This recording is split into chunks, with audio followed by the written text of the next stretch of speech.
Ternyata Jokowi lebih nyaman dengan Golkar dibandingkan PDIP.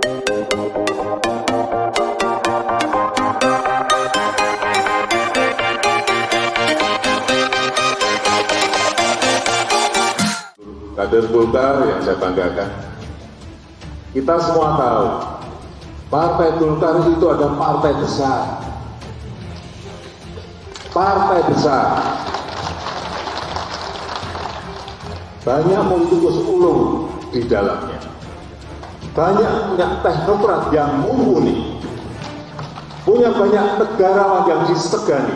Namun Partai Golkar secara organisasi tetap mendukung Bapak Presiden Jokowi dan juga mendukung pemerintahan Pak Jokowi. Lantas, benarkah kemunculan kritikan dan baliho Puan Maharani merupakan persiapannya menuju ajang Pilpres 2024? Saya juga ini udah mulai ingin ngomong deh sama Pak Jokowi. Kipi ya Pak, saya sendiri kan dia tak tahu. Siapakah jangan pegang komando. PDIP ini kan sudah partai pemenang pemilu, kemudian bukan partai oposisi. Saya melihatnya sampai detik ini, PDIP ini masih gampang terhadap kemenangannya.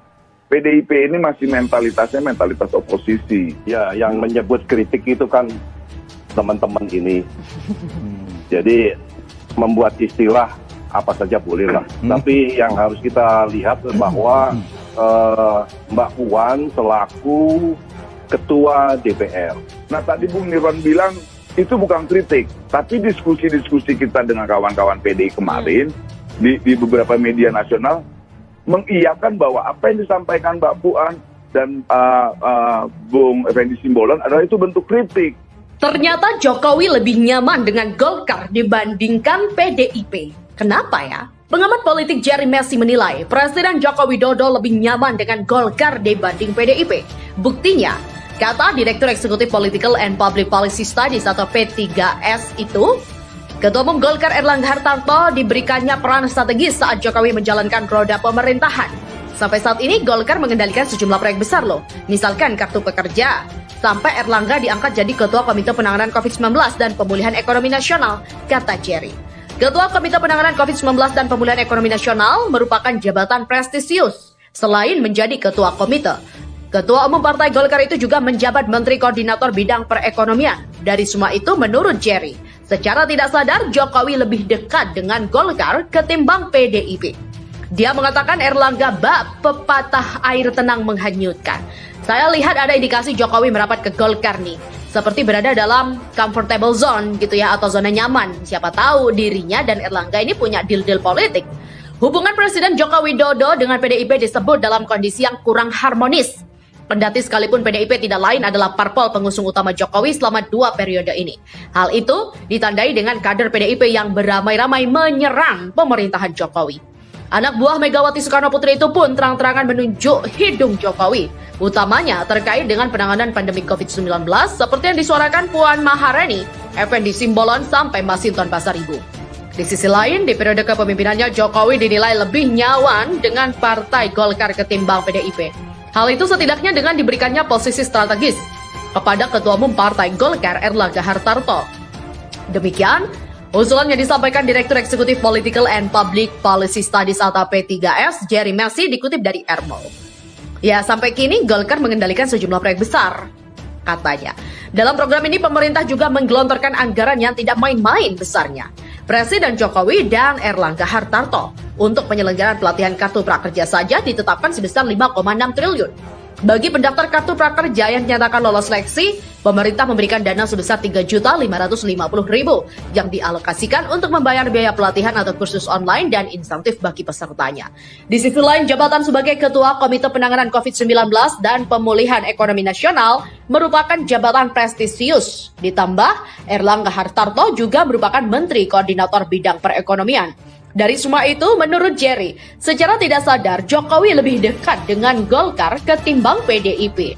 Atas dasar itulah, Jerry menggambarkan Erlangga Hartarto bak sebuah pepatah air tenang tapi menghanyutkan.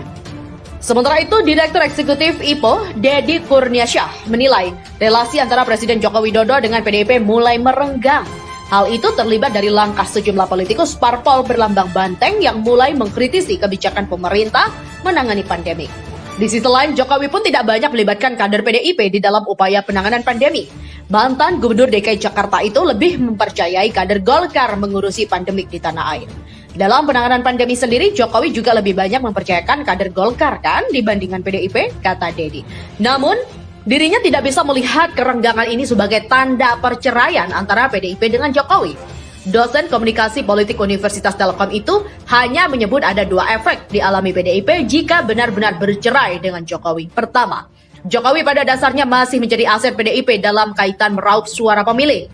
Perceraian dengan Jokowi membuat partai yang dipimpin Megawati Soekarno Putri itu sulit meraup suara. Pada pemilu 2024 akan makin berat karena tidak ada tokoh utama yang punya basis pemilih sebesar basis Jokowi. Kalaupun ada, saat ini adalah Ganjar Pranowo yang menonjol. Sementara PDIP sepertinya juga tidak inginkan Ganjar, kata Dedi.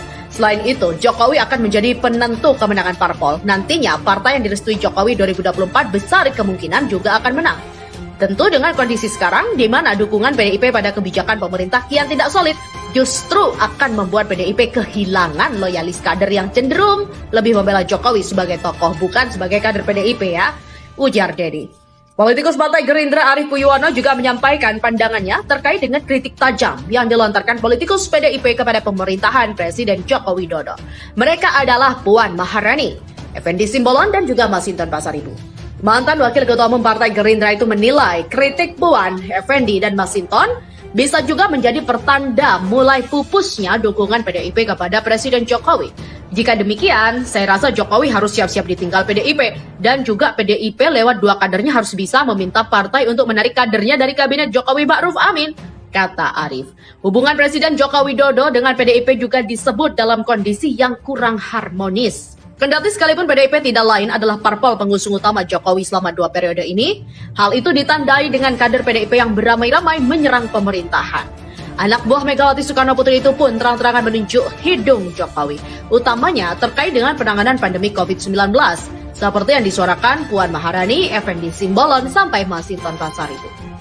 Di sisi lain, di periode kepemimpinannya, Jokowi juga dinilai lebih nyaman dengan Partai Golkar ketimbang PDIP. Hal itu setidaknya dengan diberikannya posisi strategis kepada Ketua Umum Partai Golkar Erlangga Hartarto. Dalam program ini, pemerintah juga menggelontorkan anggaran yang tidak main-main besarnya antara Presiden Jokowi dan juga Erlangga Hartarto.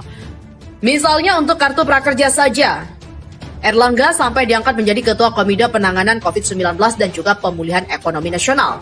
Untuk penyelenggaraan pelatihan kartu prakerja ditetapkan sebesar 5,6 triliun dan bagi pendaftar yang sudah dinyatakan lolos, pemerintah memberikan dana sebesar Rp3.550.000. Di sisi lain, jabatan sebagai Ketua Komite Penanganan COVID-19 dan Pemulihan Ekonomi Nasional, kata Jerry, merupakan jabatan yang prestisius. Erlangga Hartarto juga merupakan Menteri Koordinator Bidang Perekonomian. Dari semua itu, menurut Jerry, secara tidak sadar Jokowi menunjukkan lebih dekat dengan Golkar ketimbang PDIP. Atas dasar itu juga, Jerry menggambarkan Erlangga Hartarto bak sebuah pepatah, air tenang tapi menghanyutkan. Saya lihat ada indikasi Jokowi merapat ke Golkar ya, seperti dalam comfortable zone atau zona nyaman. Ya siapa tahu dirinya dan Erlangga itu punya deal-deal politik untuk mengamankan keluarga Jokowi, seperti Gibran Raka Buming Raka dan juga anak mantunya si Bobi Nasution, kata Jerry.